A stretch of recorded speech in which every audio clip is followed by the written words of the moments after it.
That would be a pretty nice standard to have right now, that children can read for themselves so that no one can influence them in any subject, but that they can go and do their own research and find out for themselves. Thank you. You have 1 minute to answer this question. Do you favor English immersion or bilingual education? Oh, immersion, absolutely. It's statistically proven that students who are receiving bilingual education are more likely to drop out. They do poorer on all of the standardized tests, and it costs more. I can understand paying more money for a better result, but to pay more money to disable a child and inhibit their future success is really stupid. Pardon my terseness there. Okay, question number 10. You have 2 minutes to answer this question. What part of the TEKS, Texas Essential Knowledge and Skills, covers sex education? At what age level is it taught? Do you agree with it? If you don't agree with this, what would you change? I haven't read it closely enough, so I don't know all those details. I believe it's covered in health class in the 7th and 8th grade. And that's the earliest it should be introduced. If sex education is introduced any earlier, we need to be up in arms about it. And it should be abstinence only. I would personally like to see it pretty much removed from our health standards. There's so much we need to learn about nutrition and toxins and exercise. And there's so much information about health, and there's so much junk science right now in the health industry that people just buy into because they don't know any better. Sex education should be covered as subject of reproduction in biology, and the rest of it should be addressed by parents and clergy, which is the social and moral aspects. Okay, real quickly. Society has been reproducing for thousands and thousands of years. I don't think it's something that we need to teach children at school. Even if we never say a word, they're going to figure it out. It's not that tough.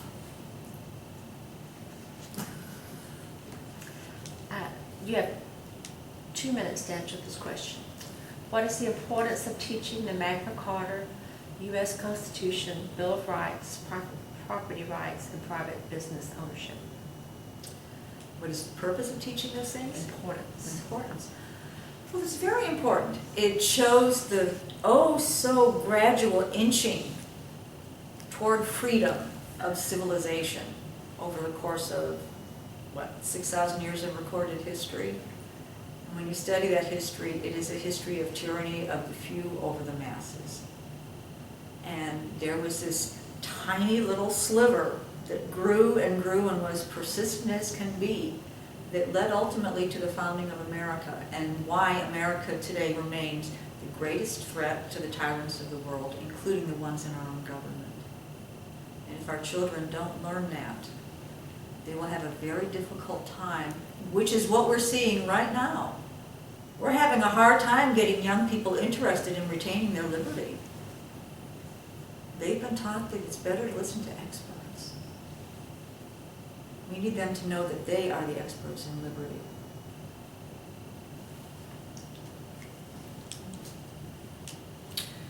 You have 2 minutes to answer this question, Gail. Several North Texas superintendents representing the North Texas Regional Consortium recently sent a letter to the State Board of Education and the governor with concerns about standardized testing. In the letter, they discussed, quote, relentless test preparation and boring memorization of facts. Do you agree with the low opinion of memorization, which is sometimes called drill and kill, that is common among many educators? If yes, why? If not, why not? I like to compare this to the subject of music. Some people are born with perfect pitch, and if you give them an instrument, they can play it. The rest of us have to practice, and we have to memorize the scales, and we have to play them over and over and over if we are ever going to be able to create a new piece of music. Now, if we just want our children to be robots, they don't need to memorize those things, because there will always be an expert to tell them what to do. If we want them to be able to think for themselves, it's imperative that they memorize those facts so well that they can create new thoughts with them. And if they never learn them to that degree, they will never create a new thought. And I think that's the objection to the drill and kill. It's very, very effective. And it's a very bad misnomer. Thank you. You have 2 minutes to answer this question. What does the current TEKS say about evolution and creationism? Do you agree with the current standards, and if not, how should they be changed? I think the current standards are acceptable. They don't even address creationism. What they address Darwinism and say that all sides must be taught. I don't know that that's the best wording, but I think it's acceptable. We can relook at it again in 10 years and see if we can get them a little bit more broad to cover, more of the different theories and to get more information. I think we'll have more information in 10 years, and we need to reevaluate it. Right now, we have a culture that is totally opposed to the concept of creation of anything. The Republican idea of creation of wealth has got to be squelched in order to get people to vote for government redistribution. If people think they can create something, they will. And if they don't think they can, they will depend upon the government. And I think that's why creationism is a big issue. I don't think it has anything to do with religion. It's getting that concept out of children's minds so that they will know better than to think about creating anything. Thank you. 14. Thank you. Number 14, you have 2 minutes to answer this question. 45 states have adopted the Common Core standards, which is a set of the K-12 curriculum standards developed by a group of national organizations and supported by the federal government.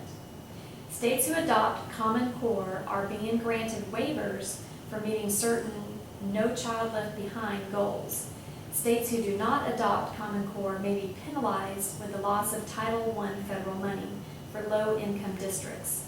Do you support adoption of the Common Core standards in Texas? If yes, why? If not, why not? And how would you address the consequences of non-adoption? Well, I don't think we should adopt them.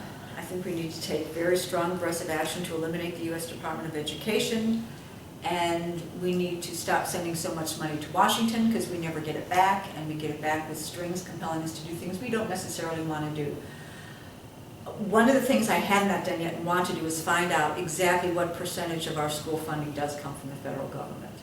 At one time, it was a very small amount, and we agreed to it, and we followed all their rules for chunk change. It may be a much more significant percentage right now, and that's the first thing to find out. And if it isn't, we need to really reevaluate how we spend our school dollars. I've been looking at some of the schools' report cards, and every one that I've seen shows about 50% of the funds that they receive goes to the classroom and 50% to administration. The Republican Party platform has a plank that says of all salary dollars, 80% should go directly to the classroom. That means to exclusively full-time classroom teachers and 20% to administration. If we just implement that plank, it would solve all those problems. And we could probably forego with the federal funding. Thank you. You have 1 minute to answer this question. Should all history and government courses be required to reinforce the factual differences between a pure democracy and a pure Republican form of government? I don't think all social studies and history classes necessarily should. I don't think we need to beat it, with a stick. It needs to be in the right courses, and it needs to be emphasized correctly.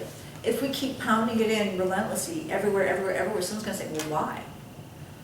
Why don't we just tell them the truth? We're at a break point. And the other thing is that in the next 4 or 5 years, we're going to see dramatic changes in this country.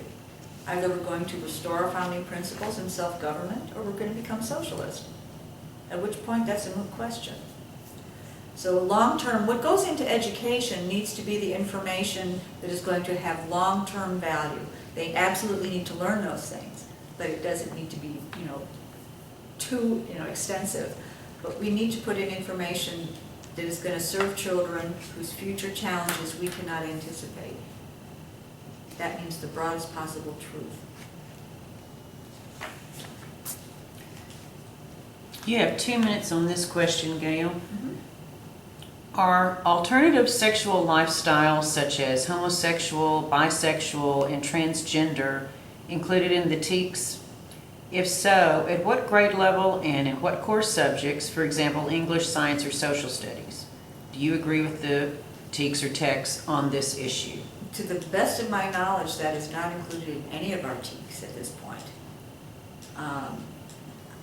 The health standards are coming up in the next session, and that is probably where there will be a very strong effort to introduce those topics, and I do not think that's appropriate for a public school education. This is academic information. That it's not the job of the schools to do social engineering to make sure that our children agree with something or disagree with something. That's not their job. It's to educate children, to provide the facts. And if we teach them how to read well, if we teach them how to do mathematics, if we teach them how to do independent research, they will make wise decisions all by themselves. They already know how to think. Anyone who's ever had a relationship with a 5-year-old has been outsmarted by that 5-year-old.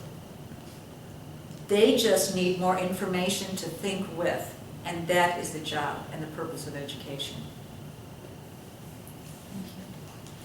You have 2 minutes to answer this question. In traditional education, the teacher is the primary source of information and authority and disseminates knowledge.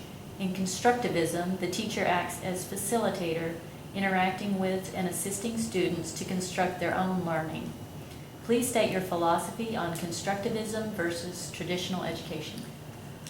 Well, I think traditional education is the ideal. I would challenge that definition a little bit, and that I don't think the teacher is necessarily the source of knowledge, but the person who disseminates it. The knowledge should be from books, from a wide variety of sources. And the teacher is the person who disseminates that information and ensures the children actually understand it. Constructivism is built on the principle that if a child creates it by himself, he'll understand it better. Well, there's some truth to that, but it took over 100 years to develop our basic writing system. And it was still in development. If we look at documents from the 17 and 1800s, spelling was still changing. It's still changing today. To say that, well, yeah, if they developed the writing system all by themselves, they would be better at it. But you can teach them how to write competently in a year.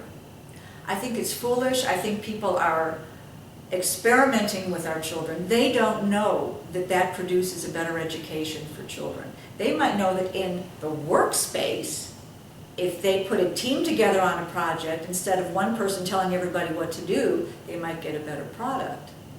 Children don't know enough to be making those decisions yet. That's why they're children.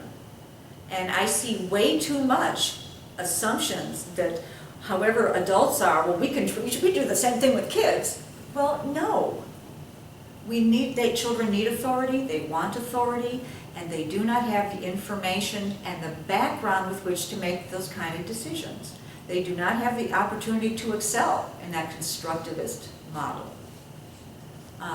They don't learn healthy competition, and that's bad. They need to learn healthy competition, and that means sometimes someone else does better, and you can take pride in your friend's success, even if you didn't succeed. That can't happen in constructivism. Sorry. Thank you. That's great. That's the Well, that was our last Okay. question, and we want to thank you, Gail, so much for spending time with us. Okay, you're welcome. Thank you. Thank you.